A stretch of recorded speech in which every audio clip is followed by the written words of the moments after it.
Good afternoon, and thank you for giving me this opportunity to be in the finals. I'm very honored. So the title of my case is The Dreaded Old Vein Graft. And I recently completed my interventional fellowship at Minneapolis Heart Institute and Hennepin County Medical Center. So my case is that of an 87-year-old female who had previously had a bypass graft surgery about 26 years ago, so a long time ago. She had a lima to the LAD, a vein graft going sequentially to the diagonal and OM1, and another vein graft going to the RPDA and sequentially to the distal left circumflex or OM. She had also had a previous PCI to that vein graft going to the PDA and left circumflex. And she presented to us with an inferior STEMI with classical changes on her EKG. She had been having chest pain for about 8 to 12 hours before presentation. So knowing her history and the EKG, we went straight ahead and injected the vein graft going to the PDA and the distal left circumflex. Sorry.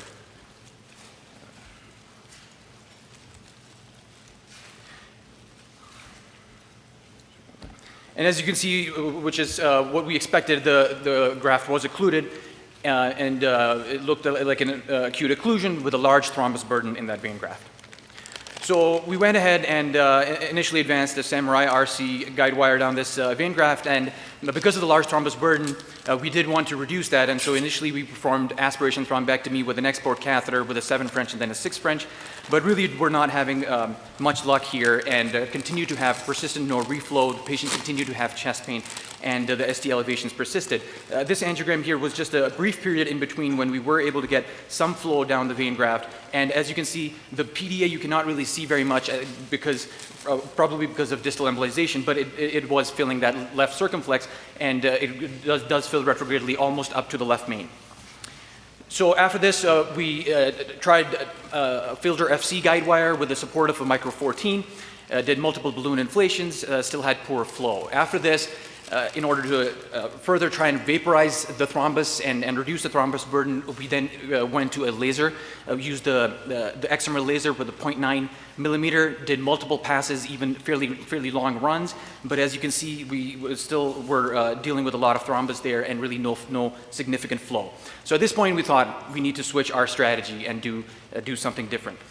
So fortunately, by this time, our Fielder FC guide wire had made its way all the way through the vein graft, and retrogradely, it had gone, as you can see there, the tip all the way into the proximal left circumflex and the left main. So at this point, we thought that the occlusion from there into the left main is possibly short, although there is, it looks like, a significant calcification there as well. So we went ahead, got second access, we got an 8 French EBU guide catheter. At first, we tried a few stiff guide wires like the Pilot 200, the Gaia Second, the Hornet 14, and tried to go retrograde and see if we can make it all the way to the aortic root, but we really were not successful. The other challenge here was that the left main was a flush occlusion, and so we really had difficulty engaging the left main with our guide. So what we did was we used our retrograde guide wire here as a marker to help us guide our antegrade guide wire from the EBU guide catheter, which you can see we thought was close to the left main ostium. So after multiple attempts, we were eventually able to get a Confianza Pro 12 guide wire to go antegrade and parallel to our retrograde guide wire. We were able to advance a Corsair Pro over it, and then knuckled a Pilot 200 antegrade to the mid-left circumflex. And here we performed the reverse cart. Initially, we tried with a 2.5 balloon and we failed. And then we advanced a guide liner, as you can see the tip there, and then did a guide liner assisted reverse cart, which is where you do a reverse cart close to the guide liner tip. And we used the draft technique, which I can just briefly, this is a different case, but just to illustrate that, it's called the deflate, retract, and advance into the fenestration technique, where one operator inflates the balloon, then deflates it and retracts it, and the other operator simultaneously advances the retrograde guide wire. And so with this, we were actually successful and got the retrograde guide wire into our antegrade guide. We exchanged that out for an externalization wire, which was the R350. And over that guide wire, we were able to advance 2 launch stents. We post-dilated them, post-dilated the left main ostium, and this was our final result. And I think we looked pretty good. And then at the end, we did inject the vein graft to make sure there was no flow there. So our take-home points really from this case, one is that when you try to recanalize old degenerated vein graft with a large thrombus burden, it's a big challenge. And you should consider PCI of the native coronary arteries. There's good data that there's better long-term patency rates.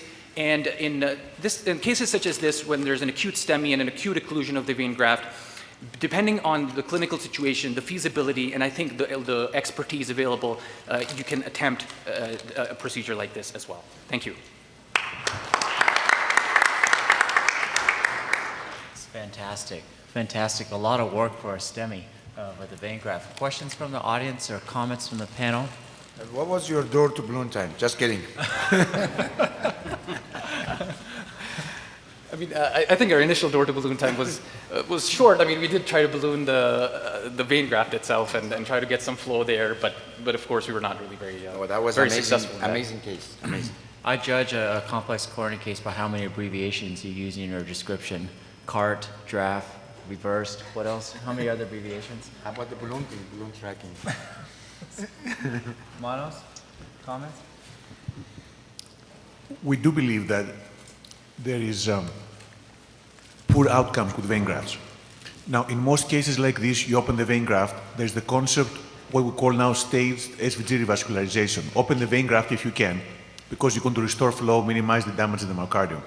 Don't do this acutely unless you have to.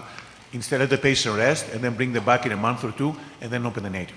There are these rare cases where you try everything, you try balloons, you try laser, it doesn't work. And I think that's sometimes this might work. But this is not obviously for routine use. This has some risk involved when you have to B3H, other things floating. But it's one option in desperate cases like this. I have a question, if there's no question. Are you a fellow? I just completed my fellowship. You just completed. So what did you learn? You know, you work with a master. What was the teaching point for you in this case? You know, what was your take-home message? So for me, I think the teaching point for me, one, was how difficult it is to tackle vein grafts especially ones that are they're old and they have a lot of thrombus in them. I did learn some of the techniques that you can potentially use, such as trying to use laser if the situation really needs it. And then I think also just thinking on your feet to an extent. I don't think that, like Dr. Balaka said, that everyone should go and start doing procedures like this. But what it does tell you is even in a STEMI situation where your usual algorithm fails, you can think of some things a little out of the box and see what you can potentially do for the patient. Fantastic. Thank you, Arslan. Great presentation.